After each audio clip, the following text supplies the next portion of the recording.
Hello everyone, I'm Jack Fisher and welcome to my world. And I'd like to start this video off with an important message. Lock up your doors, hide your children, pray with the force of 1,000,000 pious nuns because it's happening. It's probably going on as we speak. There's a vast network of satanic cults who have infiltrated schools, daycare centers, and major media outlets. And they're coming for you. They're coming for your kids. And they're determined to corrupt every soul they can. Be afraid, start panicking. We're all in terrible danger. Now, I hope everyone who just heard that is laughing hysterically, or at the very least confused. I promise that was not meant to be serious. The fact that I have to overtly state that for a certain segment of people says a lot about our current state of affairs. It's distressing and beyond frustrating. But it also reveals something important about ourselves and our collective psyche. Because when just one person has crazy, irrational fears, we can easily shrug them off. And let's face it, we all believe in weird things.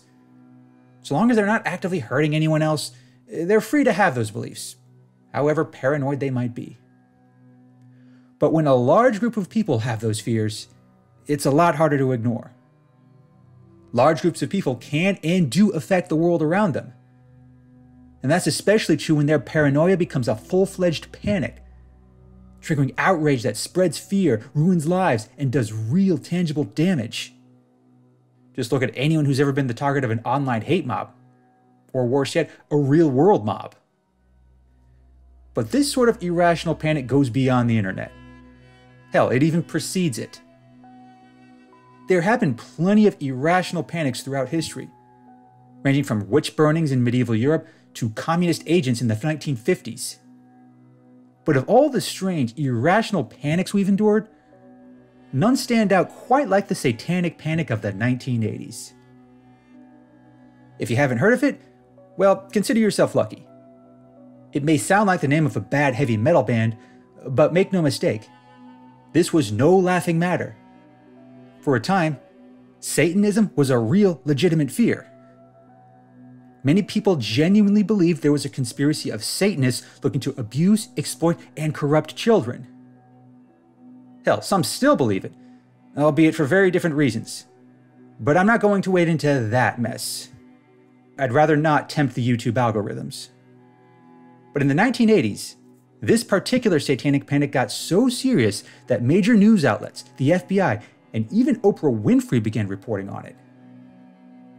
They included disturbing recollections of adults taking children into dark rooms, dressing up in satanic attire, and subjecting them to unspeakable abuse, often including blood sacrifices and depraved sex acts. It got pretty horrifying, which is a big part of why it got so much media attention. It all sounds too horrible to imagine. The stories these people told were objectively awful. And they're told with such sincerity and conviction. There's just one critical detail that undercuts all that horror. There's no verifiable evidence that any of it happened. No hidden rooms, no torture chambers, no obvious scars or injuries that can be directly attributed to any of the stories. The only tangible effect from it all were the lives of innocent people who were irreparably ruined by these stories and the mass panic they inspired. Looking back on it, it's truly amazing to think that something so irrational had so terrified otherwise ordinary people. Well, that might have been crazy to contemplate before 2016, prior to the mainstreaming of some truly batshit conspiracy theories. You know the ones I'm talking about, and I refuse to state them outright, because again, I do not want to piss off the YouTube algorithm. Now, regardless of how you feel about those crazy conspiracy theories, they do follow a similar script to the Satanic Panic.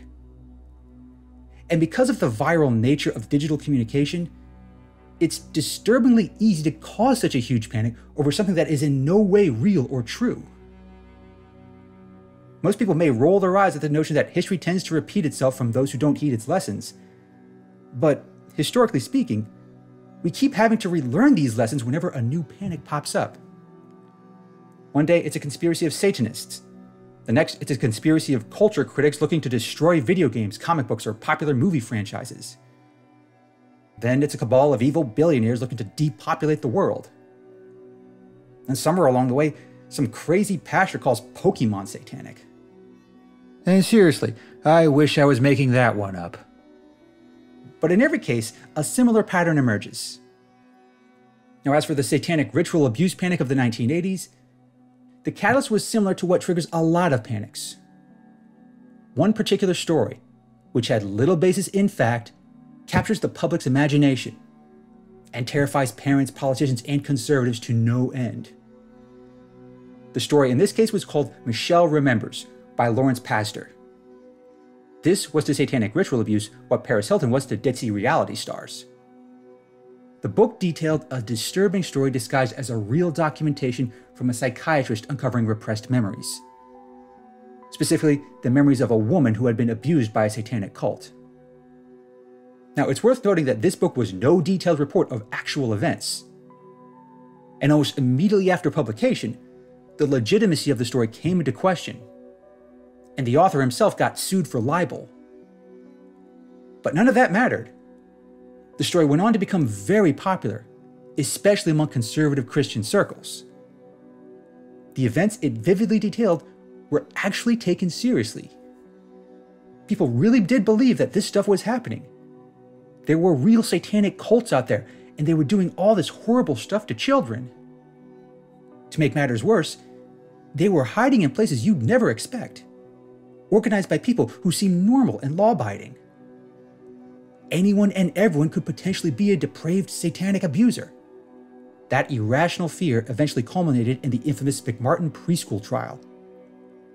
And before the days of O.J. Simpson, this was the trial of the century. It started off with just one parent who thought her son had been abused by one of the teachers at the school. But it quickly escalated into something so much more. Soon, more concerned parents came forward, claiming their children had been abused as well. It all became so scandalous and terrifying. 7 adults working at the McMartin preschool were accused of conducting regular, satanic-fueled abuse on multiple children.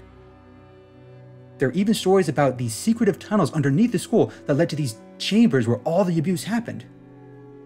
But again, and this is worth belaboring, there was not a shred of tangible evidence that the abuse ever occurred. Police and investigators really did look into this, and they couldn't find any secret rooms, no hidden tunnels, or satanic relics of any kind. There was absolutely nothing physical to prove that any of these crimes ever happened. Eventually, after 7 years and millions of dollars in legal fees, those accused were found innocent. They never went to jail, but their lives were still ruined. All the media coverage, combined with public fears, made them Satan-loving monsters by default.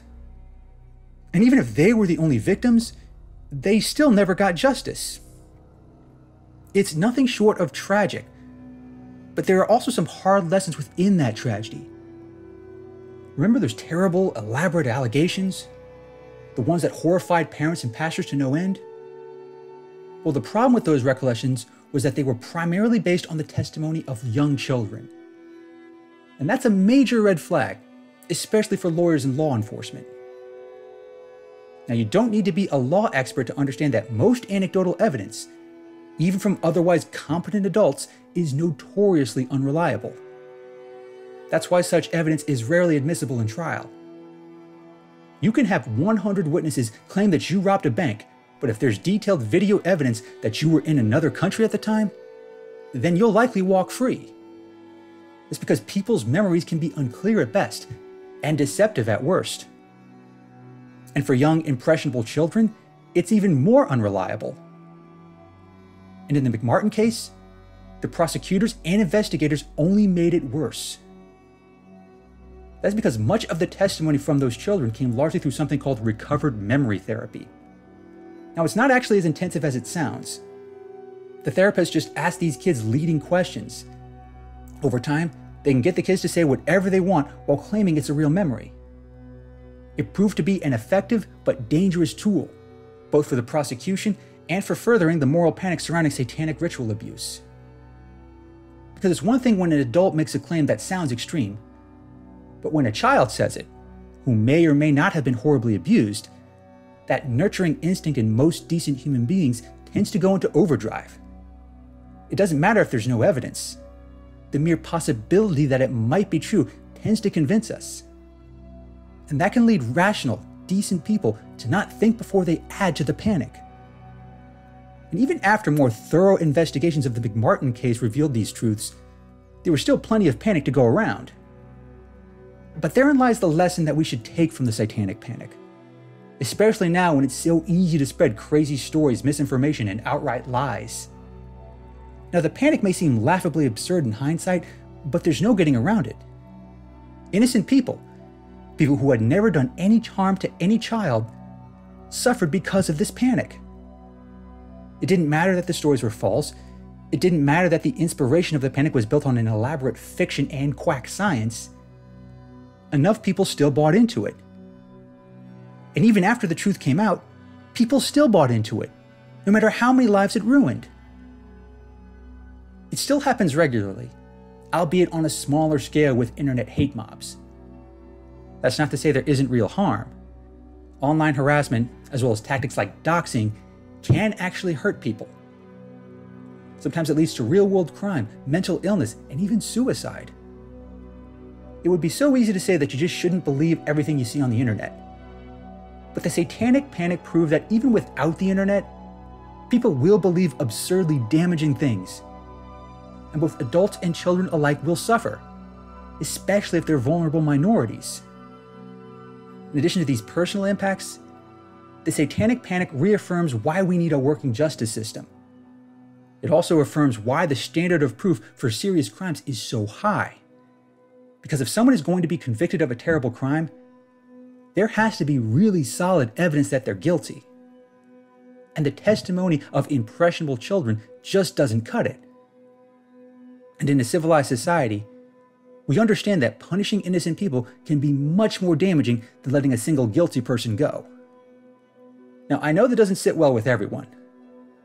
Just one person getting away with a horrible crime is one too many, especially for those who have been victims of such terrible crimes.